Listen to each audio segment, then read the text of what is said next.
The days following the team's return were filled with both celebration and reflection.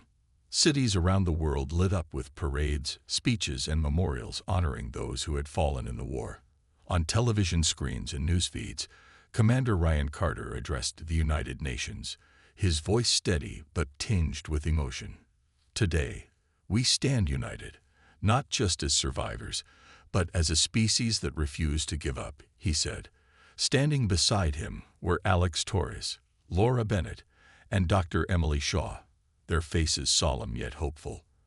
They represented humanity's resilience, its ability to rise above fear and despair. Alex found it hard to adjust to life after the mission. The adrenaline of battle was gone, replaced by quiet moments that felt almost surreal. He spent hours alone, staring at the horizon or walking through empty streets late at night.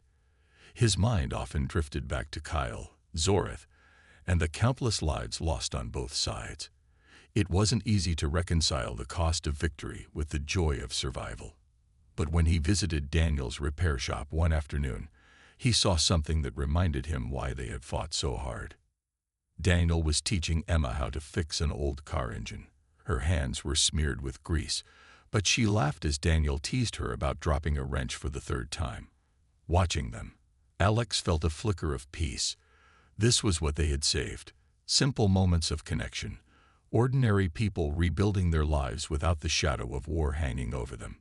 Dr. Emily Shaw continued her work at the orbital station Orion *, now focused on refining Project Eclipse. She knew the program carried risks, but its potential was undeniable. Humanity had unlocked abilities no one thought possible, proving that there was still much to learn about themselves. Emily hoped these discoveries could lead to more than just combat applications. They might inspire advancements in medicine, science, and even space exploration. General Marcus Hale retired shortly after the war ended.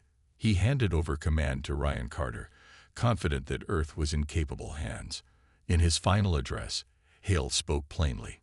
"We faced our greatest challenge and emerged stronger. But strength isn't just about weapons or power. It's about unity. Remember that." As weeks turned into months, Earth began to heal. Ruined cities were rebuilt, schools reopened, and families reunited. Yet the lessons of the war lingered. People understood now that humanity's greatest asset wasn't technology or strategy. It was the courage to adapt, to push beyond limits once thought unbreakable. One evening, Alex stood outside Laura's home, watching the sunset paint the sky in fiery hues. Laura joined him, holding 2 cups of coffee. "You okay?" she asked softly. "Yeah," Alex replied after a pause. "Just thinking about everything. About where we go from here." Laura smiled faintly. "Forward, I guess. Together." He nodded, taking a sip of the coffee. "Yeah, forward." In the distance, children played in a park, their laughter carrying on the breeze. Nearby, scientists worked tirelessly in labs, dreaming of ways to explore the stars. And far beyond Earth, probes ventured deeper into space, searching for answers, and perhaps new challenges. Humanity had proven itself capable of great things under pressure. The scars of war would never fully fade, but neither would the determination to build a brighter future. For the first time in years, hope outweighed fear. The battle may have ended, but humanity's journey was just beginning. A journey not defined by conflict, but by the endless possibilities of what they could achieve together. The transport ship roared away from the Vriken homeworld, its engines straining as it climbed higher into space. Behind them, the planet was engulfed in chaos. Explosions lit up the metallic surface, and massive chunks of debris floated into orbit. The doomsday weapon was gone, destroyed in a fiery blast that tore through the heart of the alien stronghold. But the victory came at a cost. Inside the ship, Alex Torres leaned against the wall, his body battered and bruised. Blood trickled from a cut on his forehead. But he didn't care. His mind replayed the final moments of the mission. The fight with Zoreth, the desperate race to escape, and the deafening roar of the explosion that signaled their success. He glanced at his team, each member nursing their own wounds. Sarah Monroe sat quietly, her hands trembling as she reloaded her weapon. Emma Bennett stared out the viewport, her face pale but resolute. Daniel Harper worked furiously on a damaged console, ensuring their ship stayed airborne. "We made it," Alex said finally, breaking the silence. His voice was hoarse, heavy with exhaustion. "Earth is safe." For a moment, no one spoke. The weight of what they had done and lost hung in the air. One of their teammates, a young man named Kyle, hadn't made it off the planet. He had stayed behind to hold off a wave of Rykans, buying the others precious seconds to reach the ship. His sacrifice weighed heavily on all of them. Emma turned away from the viewport, her eyes red but dry. "Kyle, he saved us. We can't forget that." "No, we won't," Alex replied firmly. "None of this would have been possible without him, or any of you." As the ship entered the cold emptiness of space, General Marcus Hale's voice crackled over the comms. "Team, status report. Did you succeed?" Alex grabbed the communicator, his grip tightening. "Mission accomplished, sir. The weapon is destroyed. Repeat, the weapon is destroyed." There was a pause on the other end before Hale responded, his tone filled with relief. "Good work, Commander. Get back here safely. Earth owes you everything." The call ended, leaving the cabin quiet once more. Outside, stars twinkled faintly against the blackness. The journey home would take hours, but for the first time in weeks, the team allowed themselves a small measure of peace. They had faced the enemy in their own territory and emerged victorious. But the scars of battle ran deep. As they flew further from the ruined planet, memories of the fight replayed in their minds. Alex remembered the way Zorith had glared at him, hatred burning in his glowing eyes. The alien commander had underestimated humanity's resolve and paid the price. Still, Alex couldn't shake the feeling that the war wasn't truly over. Even with the weapon destroyed, the Vrykans were resilient. Would they retreat entirely or regroup for another assault? Daniel broke the silence, his voice soft but steady. "What happens now? Back on Earth, I mean. Do we just go back to normal?" Alex shook his head. "Normal doesn't exist anymore. Not after this. People will know what we're capable of now, what humanity can achieve when we stop holding back. Maybe this is the start of something new." Sarah nodded slowly. "Something better, hopefully.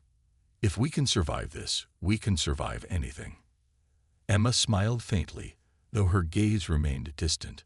"We showed them. We showed everyone. Humans aren't weak. We never were."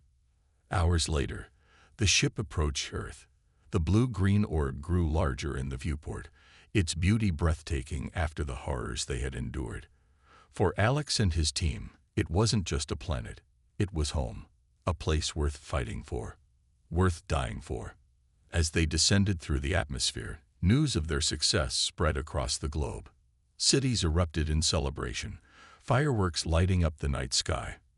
People cheered in the streets, hugging strangers, and raising banners that read *victory*. Yet beneath the joy, there was also mourning. The war had claimed countless lives, and the scars of loss would linger for generations. When the ship touched down, Ryan Carter and Laura Bennett were waiting on the tarmac. Laura ran to Emma, pulling her into a tight embrace. Tears streamed down her face as she held her sister close. Ryan clasped Alex's shoulder, his expression a mix of pride and sorrow. "You did it," Ryan said simply. "You saved us all." Alex looked around at his team, then back at Earth. The battle was over, but the future was uncertain. Humanity had proven its strength, unlocking potential few thought possible. And while the road ahead would be difficult, one thing was clear: they were ready to face whatever came next, together. The journey to the Vrykan homeworld felt endless. The transport ship moved silently through the void of space, its crew tense and focused.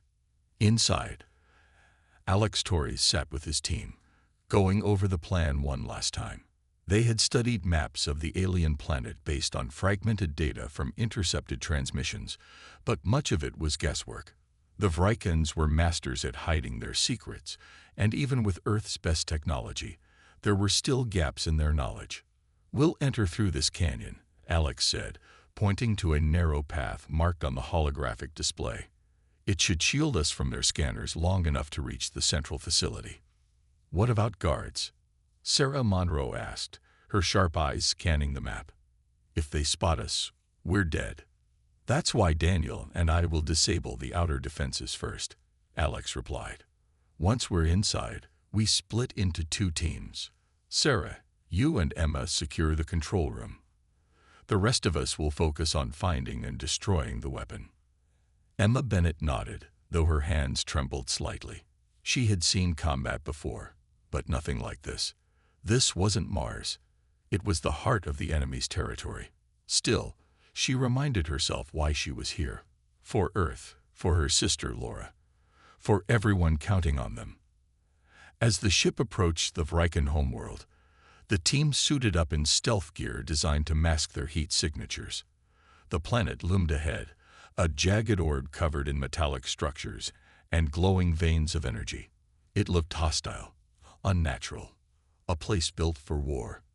"Entering atmosphere in 3 minutes," the pilot announced. "Good luck down there." Alex gave a final nod to his team before stepping into the drop pod. The descent was rough, shaking violently as atmospheric friction heated the hull. When they landed, the impact jolted them hard, but no alarms blared. So far, so good. They emerged cautiously, weapons drawn. The canyon stretched out before them, shadowy and silent. Alex motioned for Daniel to follow him while the others took cover nearby. Together, they crept toward the first checkpoint, a towering gate guarded by automated turrets. "This is it," Daniel whispered, pulling out a small device. He connected it to the gate's control panel, his fingers flying over the keys. "Give me 30 seconds." Alex kept watch, his enhanced senses alert for any sign of movement. Seconds ticked by agonizingly slowly. Then, with a soft click, the turrets powered down. "Done," Daniel said, grinning despite the tension. "Let's move." The team advanced deeper into enemy territory, encountering resistance along the way. Vrykan patrols roamed the area, their glowing eyes scanning for intruders. Using their enhanced speed and strength, Alex's team slipped past most of them undetected. But when a group of aliens spotted Sarah and Emma near the control room, a firefight broke out. Sarah fired precise shots, taking down 2 Vrykans with ease. Emma hesitated for a split second, then unleashed a burst of adrenaline-fueled strength, slamming a 3rd alien into a wall. They'd reached the control room just as reinforcements arrived, sealing the door behind them. Inside, screens displayed schematics of the doomsday weapon, pinpointing its location deep within the facility. "Got it," Emma said, downloading the data onto a portable drive. "Now let's blow this thing." Meanwhile, Alex and the others fought their way toward the weapon itself. The closer they got, the stronger the Vrykan presence became. At one point, Alex faced off against a massive guard, a hulking creature twice his size. With a roar, the alien swung a spiked mace, but Alex ducked under the blow and countered with a powerful punch that sent the creature crashing to the ground. Finally, they'd reached the chamber housing the weapon. A massive machine pulsed with energy, its core glowing ominously. Alex planted explosives around the base, setting the timer for 10 minutes. As he worked, the doors burst open, revealing Zoreth, the Vrykan commander. "You cannot stop us," Zoreth growled, raising a plasma blade. His towering frame filled the room, radiating menace. Alex stepped forward, meeting the alien's gaze. "Watch me." The two clashed in a brutal fight, each blow shaking the room. Zoreth was strong, but Alex's enhanced reflexes gave him the edge. Dodging a strike, Alex drove his fist into Zoreth's chest, shattering the armor plating. The alien staggered back, stunned, and Alex delivered a final devastating blow that sent Zoreth collapsing to the floor. "Time to go," Alex shouted, grabbing the detonator. The team regrouped and sprinted toward the extraction point, the countdown ticking away. Behind them, the weapon erupted in a blinding explosion, shaking the entire facility. As they boarded the ship and lifted off, Alex looked back at the burning planet below. They had done it, but he knew the cost of victory would haunt him forever. The victory on Mars was bittersweet. The team returned to Earth as heroes, their success against the Vrykins proof that humanity's new abilities could turn the tide of the war. But the celebration was muted. Too many lives had been lost, and the scars of battle lingered, not just on Mars, but in the hearts of those who fought. Alex Torres stood silently at the edge of a crowded hangar, watching as medics tended to the wounded and engineers inspected damaged equipment. His hands were still stained with Martian dust, and his mind replayed every moment of the fight. Commander Ryan Carter approached him, his expression grim despite the victory. "You did good out there," he said, "but this isn't over." Alex nodded, his jaw tight. "They'll be back, and next time, they'll come stronger." Ryan didn't argue. "That's why we need to hit them first, before they regroup." General Marcus Hale called an emergency meeting later that evening. The room buzzed with tension as officers and scientists gathered around a holographic map of the solar system. The Vrykin fleet had retreated beyond Saturn's orbit, but intelligence reports suggested they were rebuilding faster than expected. Worse, fragments of intercepted signals hinted at a weapon capable of destroying entire planets, a doomsday device designed to obliterate Earth once and for all. "We can't wait for them to strike," Hale said, slamming his fist on the table. "We need to take the fight to their homeworld." Laura Bennett raised her hand cautiously. "Sir, we barely survived Mars. If we go after them now, it's suicide." "Not if we use everything we've got," Ryan countered. "Project Eclipse gave us soldiers who can match them. We just need a plan." Dr. Emily Shaw stepped forward, holding a tablet filled with data. "I've analyzed the signals further. They're transmitting coordinates, likely locations where key resources are being funneled to build this weapon.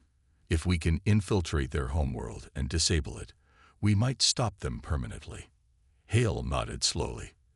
"Then that's what we'll do. Assemble a strike team. Make it small, fast, and deadly." Alex volunteered immediately. "I'll lead it," he said without hesitation. "If anyone gets close enough to shut down that weapon, it's me." Ryan hesitated, but eventually agreed. "All right, but you pick your team carefully. Only those you trust completely." Over the next few days, Alex assembled a group of 6 volunteers, including Daniel Harper and Sarah Monroe. Each member brought unique skills to the mission. Daniel's technical knowledge, Sarah's combat expertise, and others chosen for their adaptability and courage.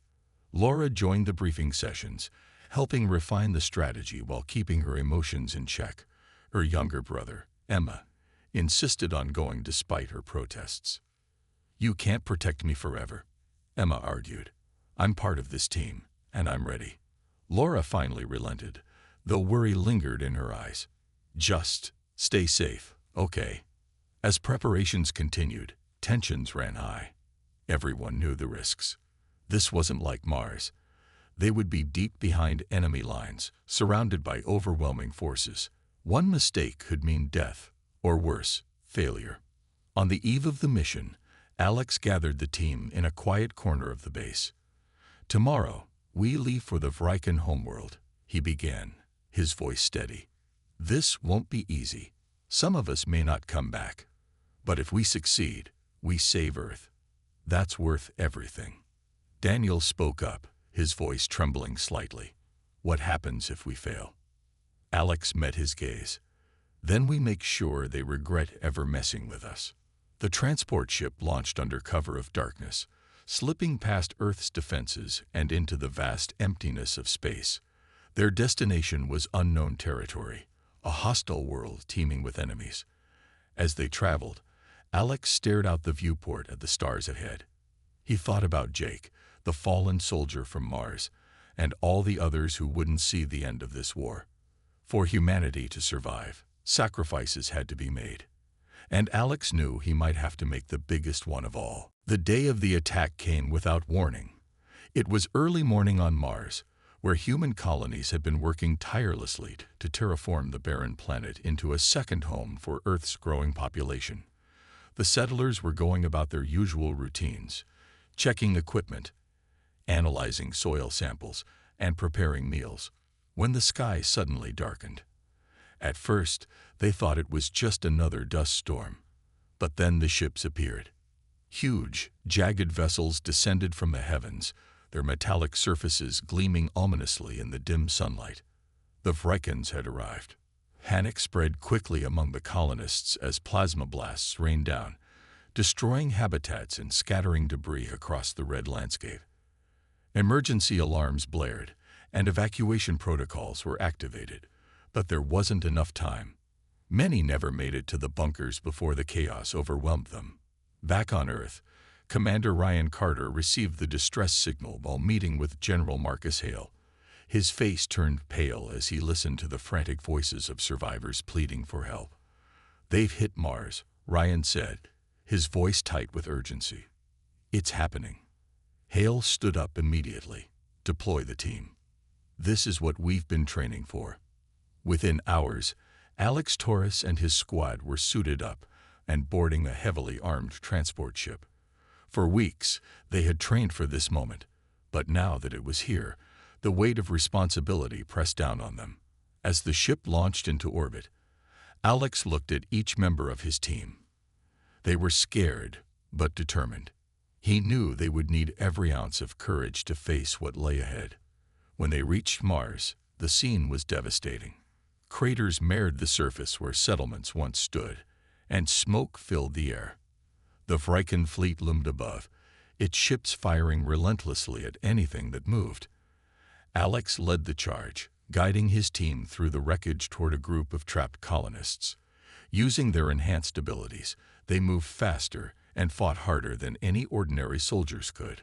Daniel Harper stayed close to Alex, using his mechanical expertise to disable enemy drones by hacking into their systems. "Got one," he shouted as a drone exploded midair. For the first time, Daniel felt like he belonged, his skills making a real difference.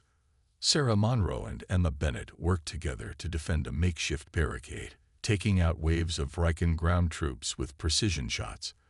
Their earlier rivalry seemed forgotten in the heat of battle. "Nice shot," Sarah called out after Emma took down an alien sniper. But the fight wasn't easy. The Vrykins were stronger and better equipped than ever. One of the team members, a quiet man named Jake, fell during an ambush, his body crumpling under heavy fire. Alex paused only briefly to ensure Jake was beyond saving before ordering the others to keep moving. There was no time to grieve. As the battle raged on, Alex spotted a massive dreadnought hovering nearby, a command ship directing the assault. If they could take it out, they might cripple the Vrykin forces. Ignoring the danger, Alex sprinted toward the ship, dodging blasts and leaping over rubble. When he reached the hull, he used his enhanced strength to tear open an entry hatch and climb inside. Inside the ship, Alex faced hordes of Vrykin soldiers. He fought with everything he had, his movements fueled by adrenaline and sheer willpower. Finally, he reached the control room, where he planted explosives set to detonate in minutes. As he raced back outside, the ship shuddered violently behind him. The explosion lit up the Martian sky, sending shockwaves rippling across the battlefield. The remaining Vrykin forces began retreating, their advance halted, for now. Alex rejoined his team, breathing heavily but alive. Though they had won this skirmish, the cost was high. Lives had been lost, and Mars would never be the same. But humanity had proven something important. Project Eclipse worked. With their new powers, humans could stand toe-to-toe with the Vrykins. As the team boarded their transport ship to return home, Alex looked back at the ruined planet. The war wasn't over, but for the first time, he felt hope. Humanity wasn't done fighting. not by a long shot. The training facility was a hive of activity, its once empty halls now filled with the sounds of footsteps, shouted commands, and the hum of advanced machinery. Alex Torres stood in the center of it all, watching as his team pushed themselves harder than ever before.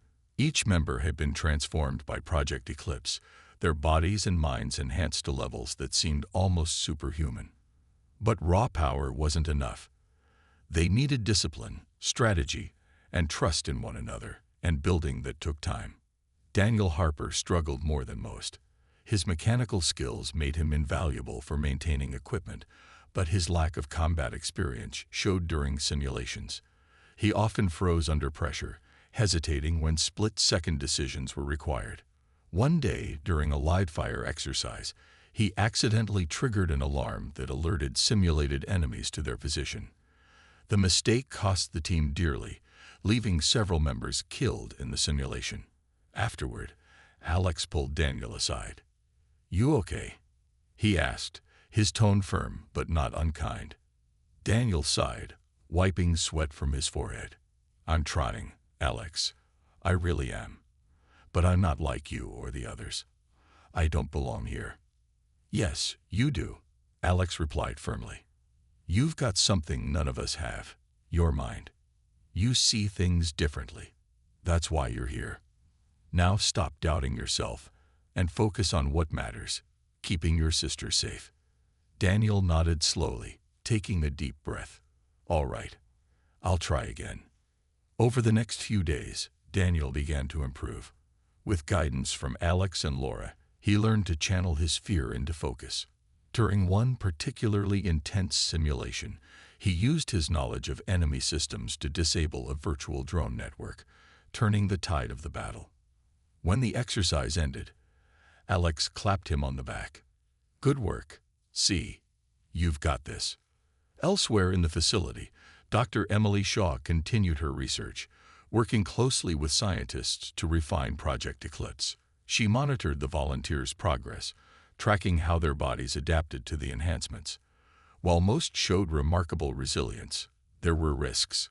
Some participants experienced headaches, dizziness, or even blackouts. Emily knew they were walking a fine line between unlocking potential and causing harm. One evening, she met with Ryan and Laura to discuss her findings. "The process is still unpredictable," she admitted, "but we're learning. If we can stabilize it, these soldiers could be humanity's greatest weapon." Ryan nodded grimly. "Let's hope so, because we're running out of time." Intelligence reports confirmed that the Vrikan fleet was nearing Earth. Their movements were slow but deliberate, as if savoring the anticipation of victory. General Hale ordered reconnaissance missions to gather more data, but every attempt ended in failure. Drones sent to investigate were destroyed moments after entering Vrikan territory. It was clear the aliens were prepared for anything. As the days passed, tensions grew among the team. Emma Bennett, Laura's younger brother who had joined the program despite her protests, clashed frequently with another volunteer named Sarah Monroe. Both women were fiercely competitive, and their arguments disrupted training sessions. Finally, Alex intervened. "Listen up," he said, his voice cutting through the tension. "We don't have time for petty fights. Out there, it won't matter who likes who. What matters is whether we survive. So either figure it out or step aside." His words silenced the room. From then on, the group worked together more cohesively, their shared goal outweighing personal differences. Meanwhile, far beyond Earth's orbit, the Vrykans prepared their final assault.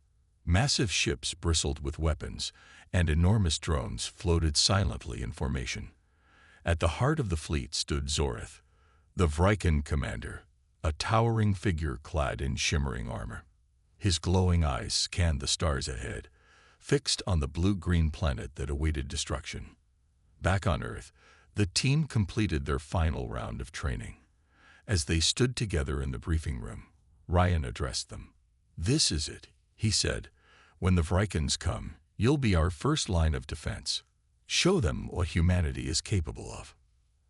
Alex stepped forward, looking at each member of his team. "We've trained for this. We've prepared. And now, it's time to fight. For Earth, for our families, and for everyone counting on us. Outside, the sky remained calm, the sun setting over a world unaware of the storm approaching. Humanity's greatest test was about to begin. Commander Ryan Carter stood in a dimly lit briefing room, staring at a holographic display of Saturn's orbit. The image showed clusters of red dots, Vrikan ships surrounding the planet like a swarm of angry bees. Each dot represented a threat, and together, they formed an overwhelming force. Ryan clenched his fists as he turned to face Lieutenant Laura Bennett and General Marcus Hale. "We need to tell the public," Ryan said firmly. "If we don't warn them, they'll be caught off guard when the Vrikans attack." Hale shook his head. "No. If we announce this now, it'll cause mass panic. People are finally starting to rebuild their lives. We can't throw that away." Laura stepped forward, her voice calm but firm. "Sir, keeping it secret won't help either. If the Vrikans hit us without warning, the casualties will be catastrophic. At least if people know, they can prepare." Hale sighed, rubbing his temples. "Fine, but we release limited information, just enough to get people ready without causing chaos, and we focus on something else. Project Eclipse." Ryan's eyes narrowed. "You're sure about this? It's never been tested in real combat." "It's our best shot," Hale replied. "The Vrikans think they've already seen everything we can do. They don't know about this." Project Eclipse was humanity's last hope, a classified program designed to unlock hidden human potential. Scientists had discovered that under specific conditions, ordinary humans could develop extraordinary abilities. Strength, speed, intelligence, all enhanced far beyond natural limits. The process was risky and not fully understood, but early trials showed promise. One subject, Alex Torres, had demonstrated incredible results. A former soldier presumed dead after a failed mission, Alex had volunteered for the program after being rescued from captivity. Ryan glanced at Laura. "How many volunteers do we have?" "Enough," she said, "but training them will take time. We'll need to push hard if we want them ready before the Vrikans return." Hale nodded. "Then start immediately. Pick your team carefully. These people will carry the weight of humanity's survival." Later that day, Ryan and Laura met with Alex in a secure facility. He sat across from them, his muscular frame tense with anticipation. His dark hair was cut short, and his sharp eyes reflected both determination and caution. "You've been briefed on the situation?" Ryan asked. Alex nodded. "Yeah. The Vrikans are coming back, bigger and stronger than before. You want me to lead a team of enhanced soldiers?" "That's right," Laura said. "We believe you're the best person for the job. Your performance in the trials has been unmatched." Alex hesitated, then leaned forward. "What happens if we fail?" Ryan's expression hardened. "Then Earth falls. There's no backup plan." Alex stared at them for a moment, then gave a small nod. "All right, I'm in." As preparations began, word spread cautiously among military personnel. Volunteers were handpicked, ordinary men and women willing to risk everything for a chance to protect their world. Among them was Daniel Harper, who had insisted on joining despite having no prior combat experience. "I may not be a soldier," Daniel told Ryan during his interview, "but I fixed every weapon system you've got. I know how they work, and I'm not sitting on the sidelines while my sister grows up in fear." Ryan studied him for a long moment, then nodded. "Welcome aboard." Training started almost immediately. The volunteers underwent grueling physical and mental exercises, pushing their bodies and minds to the limit. Some struggled to adapt to their new abilities, while others thrived. Tensions ran high, but Alex worked tirelessly to keep the group focused. One evening, as the team gathered for dinner, Laura approached Alex. "How are they holding up?" "They're scared," Alex admitted, "but they're strong. Stronger than I expected." Laura smiled faintly. "That's good, because we're going to need every bit of strength we can get." Unbeknownst to them, The Vrykins were closer than anyone realized. Their fleet moved steadily toward Earth, its engines glowing faintly in the cold void of space. Humanity's time was running out, and soon they would face a battle unlike anything they'd ever known. Dr. Emily Shaw couldn't stop thinking about the signals. Every time she closed her eyes, she saw the patterns, lines of data scrolling across her screen, each one a clue to something far bigger than anyone wanted to admit. She spent hours poring over the information, trying to make sense of it all. The Vrykins were out there, and they weren't just regrouping. They were planning something massive, something devastating. Emily knew she had to act fast. She sent another detailed report to General Hale, this time including visual simulations of what the energy signatures might represent.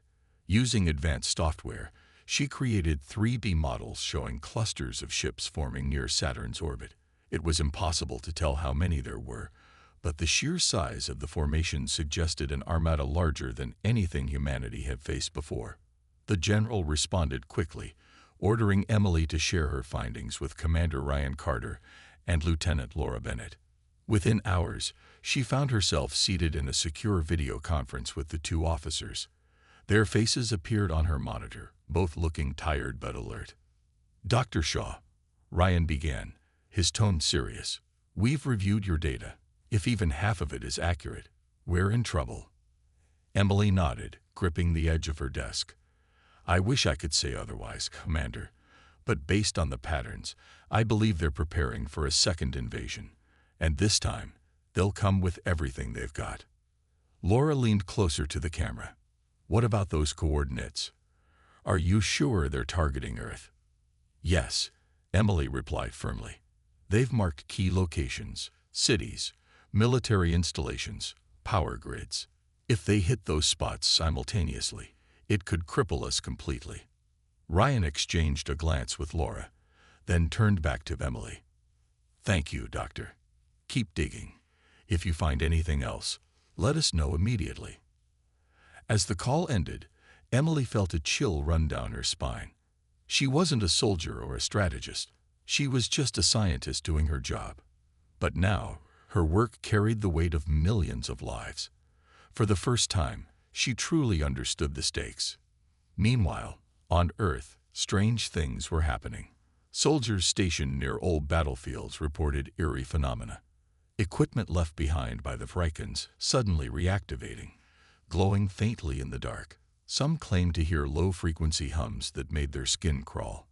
Others swore they saw shadowy figures moving just beyond the edge of their vision, only to vanish when approached. Daniel Harper heard the stories from a friend who worked at a nearby military base. Over beers at a local bar, the man described how his unit had been ordered to investigate reports of strange lights in the woods. When they arrived, they found nothing, but several soldiers reported feeling sick afterward, plagued by headaches and vivid nightmares. "You think it's them?" Daniel asked, lowering his voice even though no one else was around. His friend shrugged. "Could be. Or maybe we're all losing our minds. Either way, it's not good." Daniel didn't sleep well that night. He kept thinking about Emma, tucked safely in bed upstairs. What if the war wasn't really over? What if the Vrykins came back while everyone was distracted celebrating? He shook his head, trying to push the thought away. There was nothing he could do about it anyway. At the same time, General Hale called an emergency meeting with Ryan and Laura. The room was tense as he laid out the latest intelligence.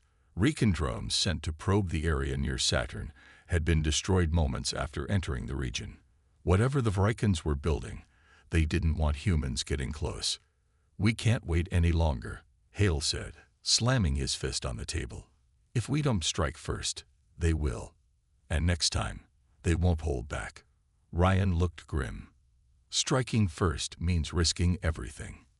We barely held them off last time. How are we supposed to win against an even bigger force?" Hale's expression hardened. "We adapt. We evolve. Or we die." As the meeting broke up, Laura pulled Ryan aside. "There's something else," she said quietly.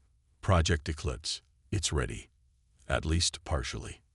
Ryan's eyes widened. Are you serious? She nodded. It's risky, but it might be our only chance. Ryan hesitated, then sighed. Let's hope it's enough. Unbeknownst to them, the clock was ticking faster than anyone realized. Far beyond Earth's reach, the Vrykins were already mobilizing, their vast fleet gliding silently through the darkness of space. Humanity's fragile peace hung by a thread, and soon it would snap. Weeks passed, and life on Earth began to feel almost normal again. The scars of war were still visible, burnt-out buildings, empty neighborhoods, and the occasional hum of drones patrolling the skies. But people were doing their best to move forward. In Chicago, Daniel Harper returned to his job at a local repair shop. Cars lined up outside, their owners eager to get back on the road after months of staying indoors during the worst of the fighting. Emma went back to school, though it was now held in a makeshift building since her old one had been destroyed. She carried a small backpack with her books and a stuffed rabbit Daniel had found for her in the ruins of a toy store. Despite the optimism around him, Daniel couldn't shake the feeling that something was wrong. He often stayed up late at night, staring out the window at the darkened city streets.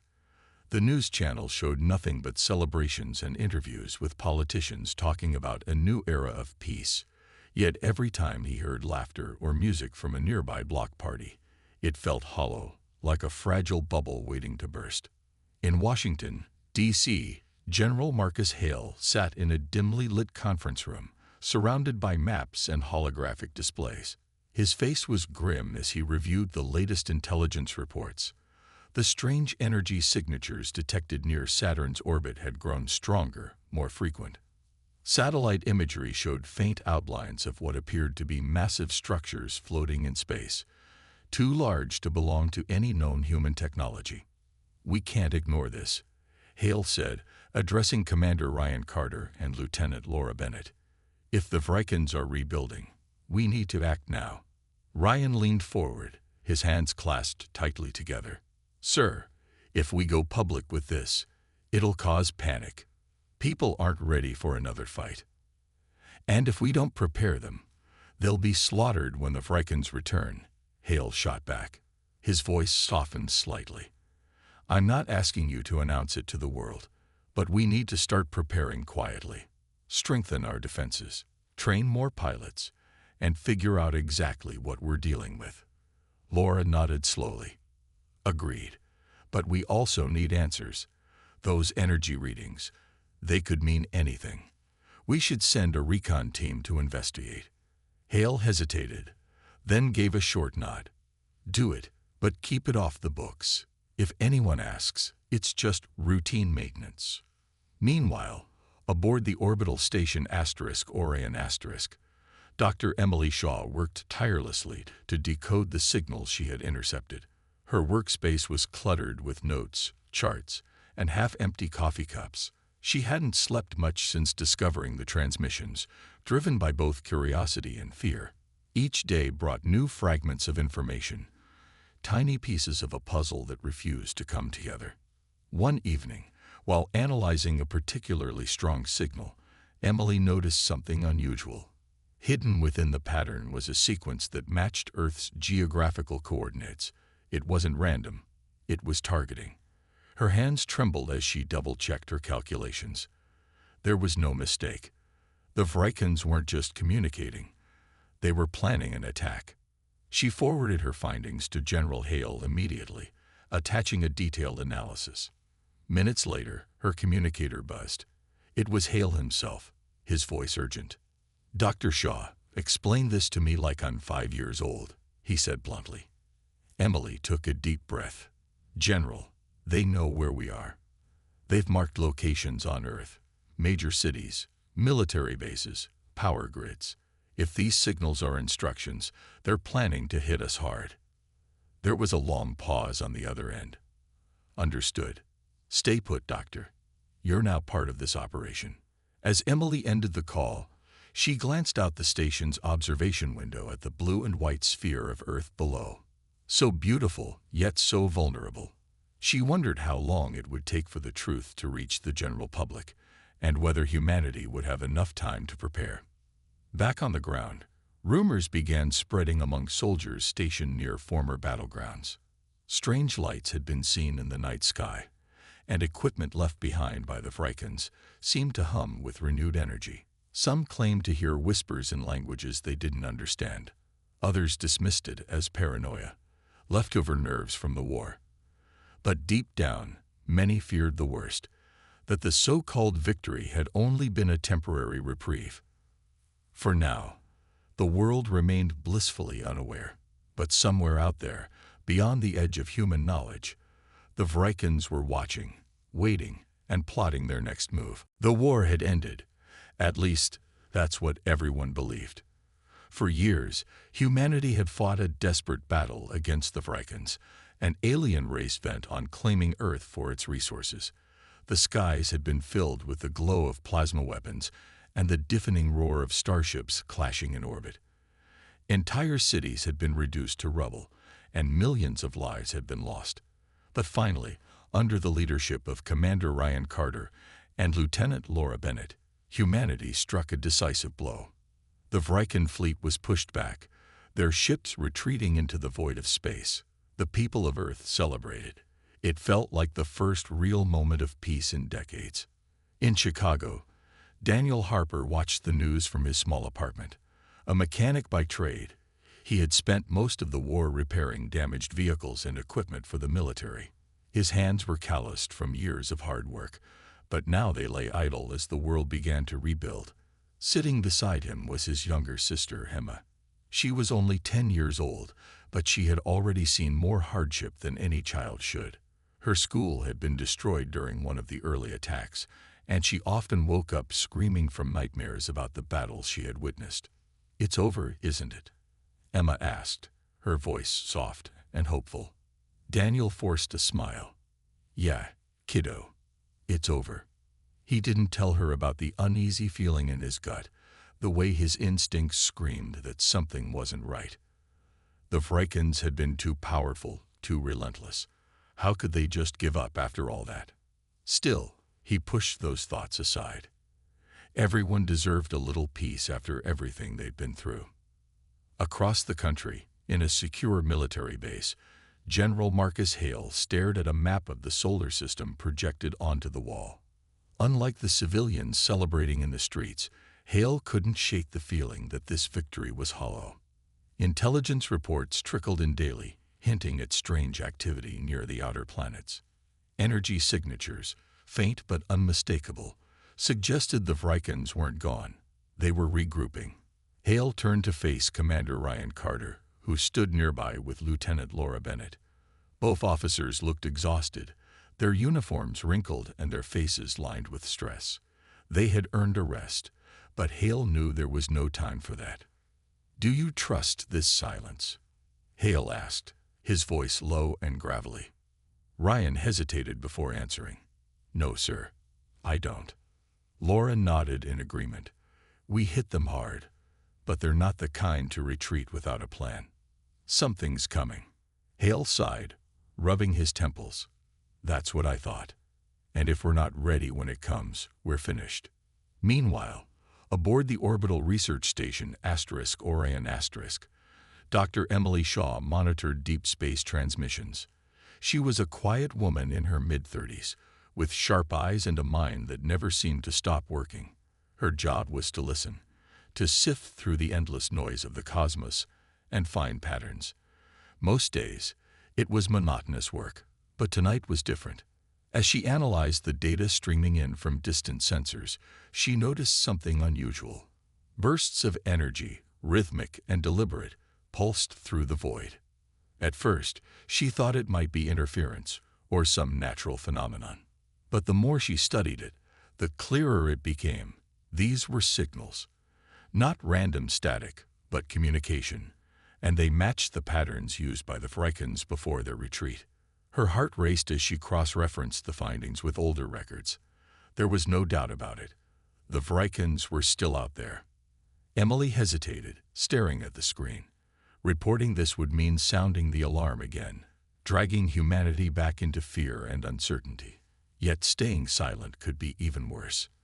Taking a deep breath, she forwarded her report to General Hale, knowing it would change everything. Back on Earth, life continued as if nothing had changed. People laughed, danced, and dreamed of a brighter future. But beneath the surface, the gears of war were turning once more. The question wasn't whether the Frykens would return. It was when. And when they did, humanity would need to be ready.